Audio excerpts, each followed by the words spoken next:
Welcome back to Creatively Homemade, the Remote and Hybrid Professional. I'm thrilled to introduce Lesson 17 of our series. In the world of remote and hybrid work, building strong connections with colleagues and customers without the benefit of in-person interactions is a skill that truly sets professionals apart. Today, we're focusing on building rapport virtually, connecting without physical presence. This lesson will equip you with practical techniques to establish trust, understanding, and positive relationships over the phone, in chat, and during video calls. Our goal is to help you connect deeper and, as a result, work stronger. Let's get started. Why is building rapport so essential, particularly in a virtual environment? Firstly, strong rapport fosters trust and psychological safety. When colleagues and customers trust you, they're more open to sharing information, taking risks, and collaborating effectively. Secondly, it significantly improves collaboration and team cohesion. Teams with good rapport communicate more freely, support each other, and resolve conflicts more constructively. Thirdly, for customer-facing roles, strong virtual rapport enhances customer loyalty and satisfaction. Customers feel heard, understood, and valued, leading to repeat business and positive referrals. Finally, rapport reduces misunderstandings by creating a foundation of goodwill. Even when communication isn't perfect, a strong relationship can bridge gaps.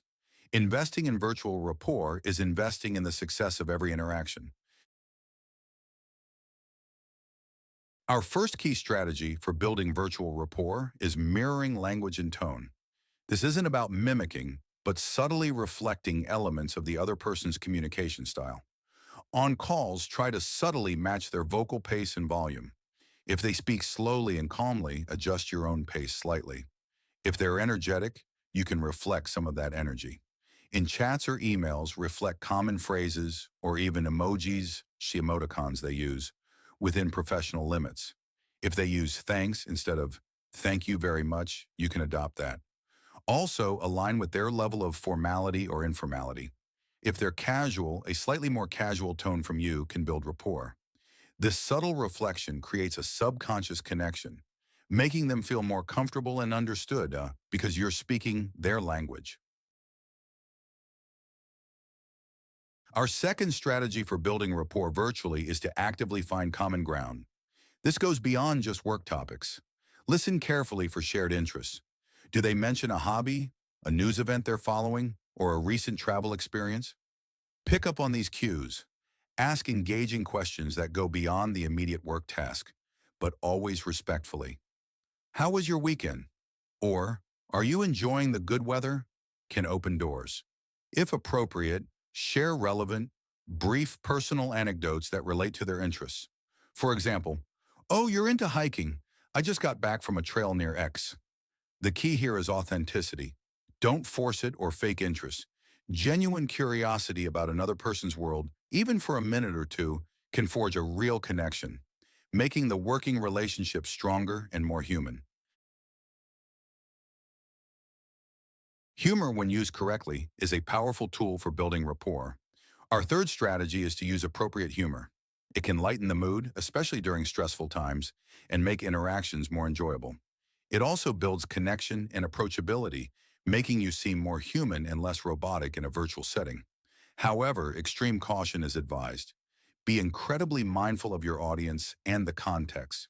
What's funny to one person might be offensive to another. Generally, self-deprecating humor, laughing at yourself, is a safer bet than humor that might target others or rely on potentially divisive topics. Avoid anything risque, sarcastic, or potentially misunderstood through text. A shared chuckle can create a positive bond, but a misfired joke can damage rapport instantly. When in doubt, err on the side of caution.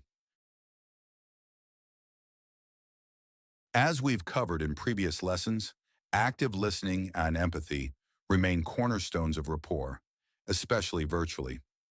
Our fourth strategy emphasizes these. On calls, use verbal affirmations like, I hear you, that makes sense, or I understand to show you're engaged. In written communication, you can still convey this through concise phrases. Paraphrase or summarize what the other person has said to confirm understanding. So if I'm understanding correctly, Your main concern is X. This also signals you're truly listening. Acknowledge their emotions when appropriate. It sounds like that was a frustrating experience, even if it's over text. By focusing on their needs and feelings first, you build a bridge of understanding and demonstrate that you value their perspective. Empathy is the foundation of genuine connection. One of the most powerful ways to build strong rapport is to make people feel seen and remembered. Our fifth strategy is to remember details and personalize your interactions. This means more than just remembering their name. If appropriate and professional, keep brief notes in a CRM or a personal digital document about relevant non-work details they've shared. A recent vacation, a family event, a hobby, or a specific challenge they mentioned. The next time you speak, reference past conversations. Last we spoke, you mentioned you were planning a trip to X. How was that? Or, how did that project review go? Ask follow-up questions about their updates. This simple act shows that you are listening, that you care beyond the immediate task, and that you value them as an individual. This personalization deepens the connection significantly in a virtual environment. Finally, rapport isn't built in one big moment. It's built through consistent, positive engagement. Our sixth strategy emphasizes this. Always strive to be responsive and reliable in your communications. Timely replies and dependable follow-through build trust. Offer help when possible, even in small ways. Let me know if you need anything on that, or I can quickly look into that for you, can go a long way. Share successes and positivity, whether it's celebrating a team win or sharing good news about a project. This contributes to a positive, shared experience. Remember, small, consistent, positive interactions build big rapport over time. Each brief, helpful, or friendly exchange reinforces the connection and strengthens the professional relationship, creating a supportive and collaborative virtual environment. To further master the art of building virtual rapport, I've compiled some excellent resources for you. On this slide, you'll find highly recommended books that delve into connection, influence, and human psychology, such as Never Split the Difference by Chris Voss and Tal Raz, The Timeless How to Win Friends and Influence People by Dale Carnegie, The Power of Habit by Charles Duhigg, and The Like Switch by Jack Schaefer and Marvin Carlins. Additionally, there are valuable online tools and practices, including using virtual icebreakers, participating in shared interest channels to find common ground, keeping personal touch notes for remembering details, and practicing mirroring techniques.